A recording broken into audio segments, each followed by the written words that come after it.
Mar Channel menebar kebaikan, memahamkan Assalamualaikum syariat. warahmatullahi wabarakatuh. Innal hamdalillah wa syukurillah wa la haula wa la quwata illa billah. Amma ba'd. Pendengar yang budiman, saat ini sudah di akhir bulan Ramadan, di mana orang sudah mulai mempersiapkan pembayaran zakat fitrah, ya, ataupun zakat mal sebagian orang.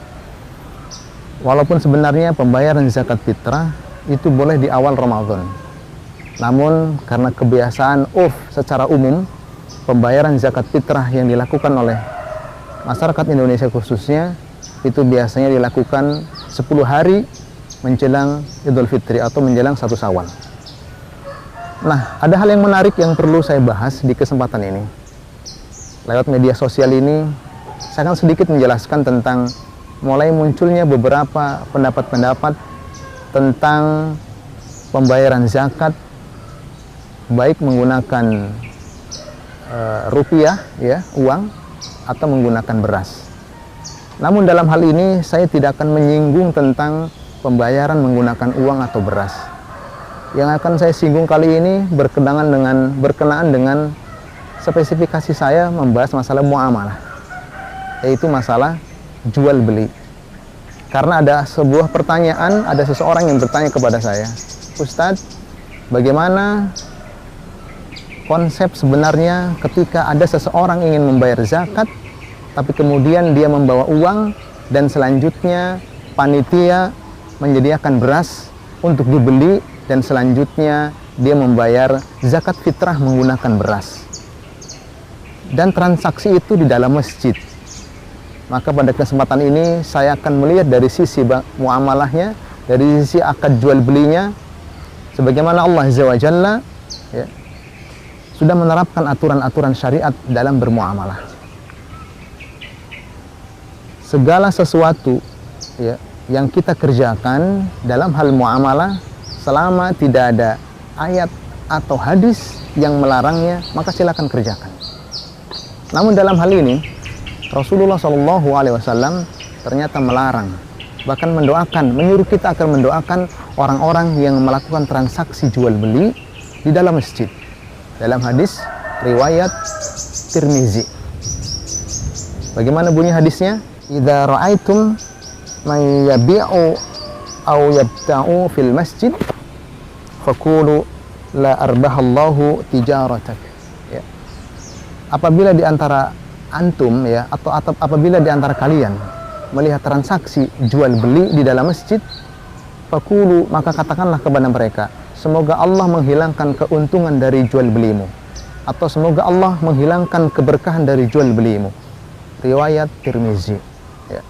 Ikhwafillah, dalam kasus ini, ya, ada beberapa kasus yang ingin saya jelaskan di sini agar kita terhindar dari perintah atau dari larangan Rasulullah SAW tentang tidak bolehnya melakukan transaksi jual beli di masjid. Yang pertama, ya, ketika ada seorang muzakki, ya, atau ada orang yang membayar zakat, ya, kemudian dia datang ke masjid dan kemudian panitia menyediakan dua opsi, ya, mau bayar uang atau bayar beras, ya. Kemudian si muzakki, ya, atau orang yang mau membayar zakat ini datang dan dia ingin memberikan zakat beras, maka panitia menyediakan di masjid tersebut beras yang akan dia jual, ya, beras yang akan dia jual.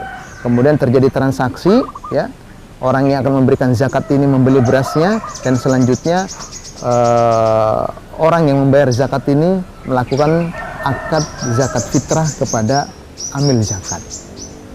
Dan transaksi jual beli ini di dalam masjid. Ya, ini tidak boleh. Ya. Kalaupun seandainya ada orang yang melakukan ini untuk antisipasi karena ada orang yang ingin membayar zakat dengan beras tapi dia tidak bisa beli beras atau mungkin susah beli beras ke pasar lagi dan seterusnya, maka selanjutnya dia bawa uang ke masjid, maka sebaiknya untuk menghindari hal-hal yang dilarang oleh Rasulullah SAW, panitia menyediakan beras untuk dibeli di luar masjid. Ya. Dan kemudian selanjutnya ketika ada seorang yang ingin membayarkan zakat, maka dia beli dulu beras di luar masjid, kemudian dia memberikan zakat fitrahnya ketika dia masuk ke dalam masjid, kemudian melakukan akad zakat fitrah. Dan ini tidak dilarang seperti itu. Maka wahai para amil zakat di seluruh Nusantara, ya, khususnya di Kota Palu, ketika Anda berinisiatif untuk memberikan dua opsi kepada para muzaki, ya, yang ingin membayarkan zakatnya, dalam hal ini adalah zakat fitrah, maka opsi tersebut harus dipisahkan, ya. Bukan masalah yang penting niatnya zakat fitrah, tidak, harus dipisahkan karena ada unsur jual beli di dalamnya. Kalaupun Anda ingin melakukan dua opsi tersebut, maka sediakan panitia di luar masjid, ya, bikinkan tenda atau dalam tempat yang sudah kita siapkan, kemudian muzaki membeli beras di situ, ya, kemudian selanjutnya dia datang kepada amil zakat untuk memberikan zakat fitrahnya berupa beras. Ini agar kita terhindar dari hal-hal yang justru dilarang oleh Rasulullah SAW, walaupun pada hakikatnya itu adalah sebuah ibadah, ya, zakat fitrah. Demikian, semoga menjadi wawasan buat kita semua agar kita tidak terjerumus kepada hal-hal yang kadang berpikir bahwa itu benar. Demikian dari kami. Assalamualaikum warahmatullahi wabarakatuh.